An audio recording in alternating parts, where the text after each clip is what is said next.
नमस्कार, मी मयुरी आणि आपण पाहत आहात 7 स्टार न्यूज। उरण ईश्वरपूर येथील निशिकांत दादा स्पोर्ट्स फाउंडेशनच्या वतीने आयोजित निशिकांत दादा राज्यस्तरीय सुवर्णचषक हॉकी स्पर्धा सोमवार दिनांक 19 जानेवारी ते 22 जानेवारी 2026 या कालावधीत शहरातील पोलीस परेड मैदानावर उत्साहात पार पडणार असल्याची माहिती निशिकांत दादा स्पोर्ट्स फाउंडेशनचे अध्यक्ष व उरण ईश्वरपूर नगर परिषदेचे नगरसेवक अजित पाटील यांनी दिले। यावेळी बोलताना संस्थापक व नगरसेवक अजित पाटील म्हणाले की उरण ईश्वरपूर शहराला क्रीडा क्षेत्राची समृद्ध परंपरा आहे। उरण ईश्वरपूर नगरीचे माजी लोकनियुक्त नगराध्यक्ष व सांगली जिल्हा राष्ट्रवादी काँग्रेस पार्टीचे अध्यक्ष निशिकांत भोसले पाटील यांच्या मार्गदर्शनाखाली व विशेष सहकार्याने गेल्या अनेक वर्षांपासून या राज्यस्तरीय सुवर्णचषक हॉकी स्पर्धेचे यशस्वी आयोजन निशिकांत दादा स्पोर्ट्स फाउंडेशनच्या माध्यमातून करण्यात येत आहे।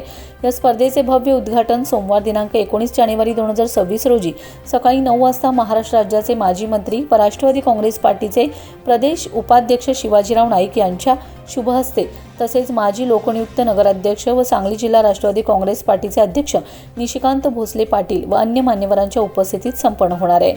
या राज्यस्तरीय स्पर्धेमध्ये महाराष्ट्रातील नामवंत संघ सहभागी होत असून त्यामध्ये मुंबई रिपब्लिकन, मुंबई शहर police, SRPF Pune, Satara district hockey association Phaltan, Maharashtra Krida Mandal Kolhapur, Kolhapur police, Chhava sports Kolhapur, Khalsa youth club Nanded तसेच निशिकांत दादा स्पोर्ट्स अ व ब संघ यांचा समावेश आहे।